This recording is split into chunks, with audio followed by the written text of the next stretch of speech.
akan saya akan bercerita kisah tentang seorang Sunan Maulana Malik Ibrahim. Assalamualaikum warahmatullahi wabarakatuh. Dalam kesempatan kali ini kita akan bercerita dengan judul keteladanan Sunan Gresik. Sunan Gresik memiliki karma yang luar biasa. Nah teman-teman, penasaran kan cerita karma Sunan Gresik? Simak ceritanya. Pada suatu hari, Sunan Gresik bersama para santrinya mengembara di suatu tempat yang amat gersang. Dari kejauhan, Sunan Gresik melihat sekelompok orang yang tengah mengadakan upacara pengorbanan untuk meminta hujan. Sang dukun telah menyiapkan sajen dan hal-hal yang akan dikorbankan. Salah satunya adalah dengan mengorbankan gadis kecil. Gadis kecil itu menangis dan meronta-ronta. Jangan korban aku, lepaskan, lepaskan. Sunan Gresik lalu datang menghampirinya dan bertanya kepada sang dukun, Tuan, ada tontonan apa ini? Mengapa gadis itu menangis dan meronta-ronta? Sang dukun pun menjawab, Hai kau, jangan banyak tanya. Kami sedang khusyuk berdoa dan gadis ini akan kami korbankan. Sudah tenang, jangan ganggu, enak aja. Sebentar, Tuan, sebentar. Mohon minta waktunya sebentar. Mengapa gadis itu dikorbankan? Apakah Tuan tidak merasa kasihan? Sang dukun tetap khusyuk berdoa dan tidak menjawab pertanyaan Sunan Gresik. Tiba-tiba ada seorang kakek mendekat dan menjawab pertanyaan Sunan Gresik. Jadi begini Tuan, sebenarnya kami tak tega, namun kami terpaksa karena semua kelaparan. Sudah lama tidak turun hujan dan kami harus meminta kepada Dewa Hujan. Oalah, begitu rupanya. Seperti ini sudah ada berapa korbankah selama ini? Ini sudah ketiga kalinya. Lantas, apakah hujan sudah turun? Belum, Tuan. Hujan juga belum turun. Baiklah, saya akan meminta kepada Tuan saya agar diturunkan hujan. Sunan Gresik lalu menawarkan sebuah bantuan kepada sang dukun. Bolehkah saya membantu mengatasi ini semua, wahai Tuan? Sang dukun tidak merespon penawar Sunan Gresik. Karena tidak ada respon sang dukun, Sunan Gresik bersama para santrinya melaksanakan salat atau melaksanakan salat untuk meminta hujan.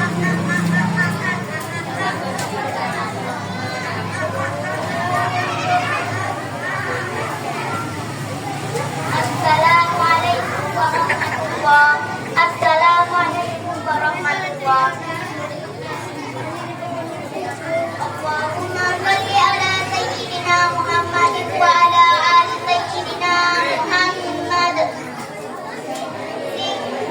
Singkat cerita, langit sedih dan hujan turun dengan lebatnya.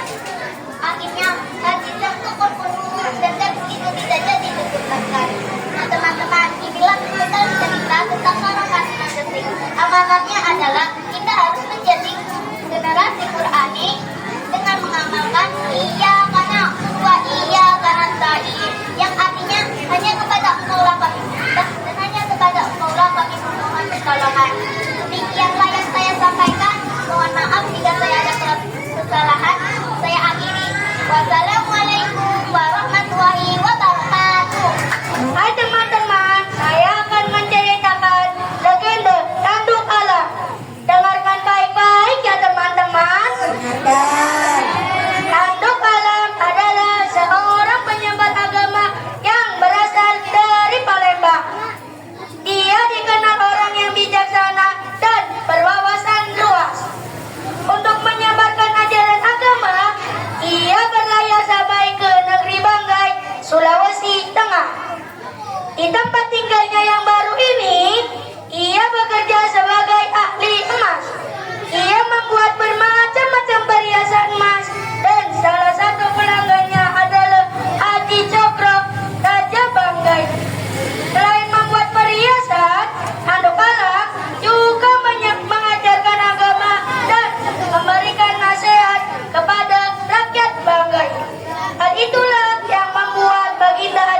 melakukannya.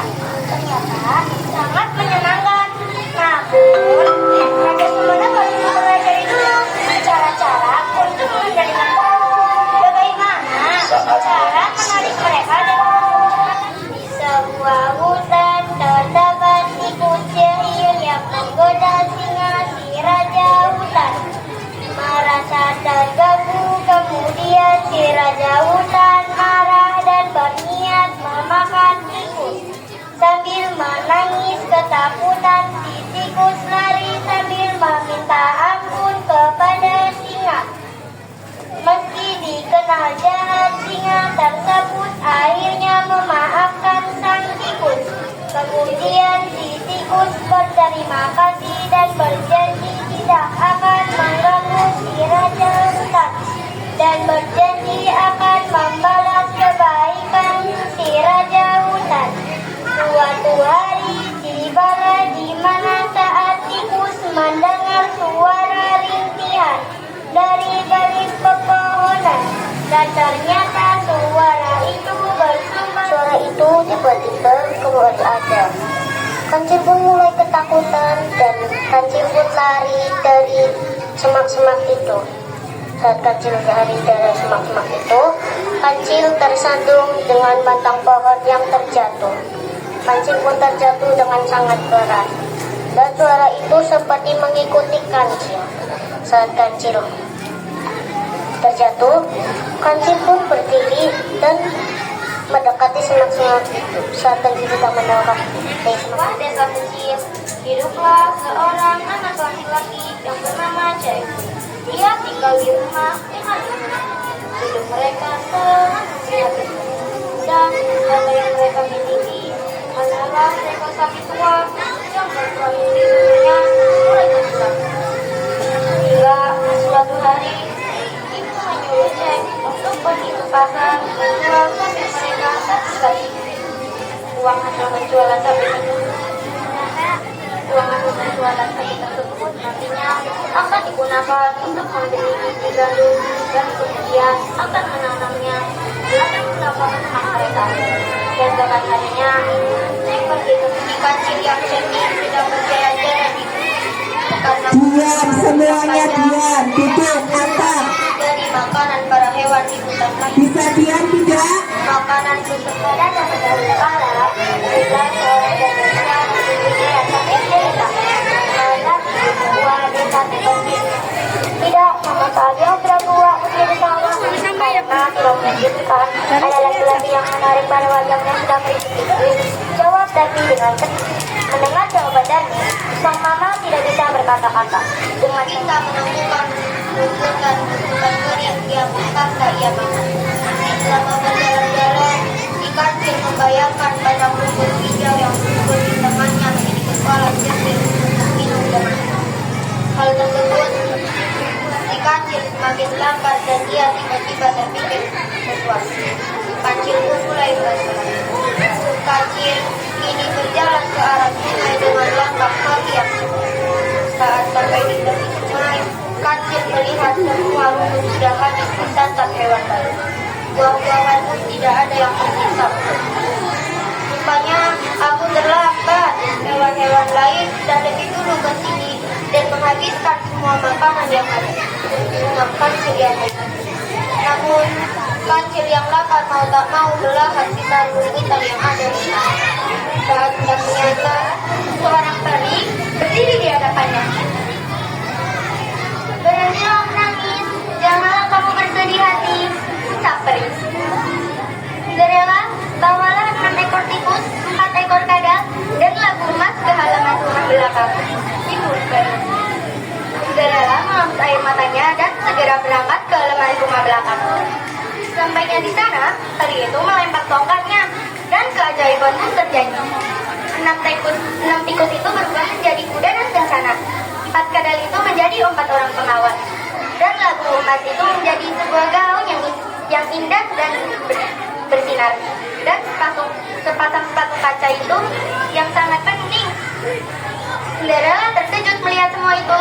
Ia tampak bahagia. Berangkatlah ke pesta kerajaan Cinderella. Namun kamu harus kembali sebelum jam 12 malam. Karena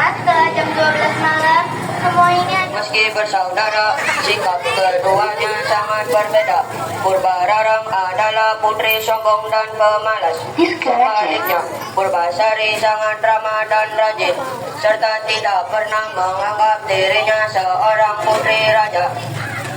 Menjelang akhir hayatnya, sang ayah Prabu Tapa Agung menunjuk putri bungsunya Purbasari untuk melanjutkan tata kerajaan.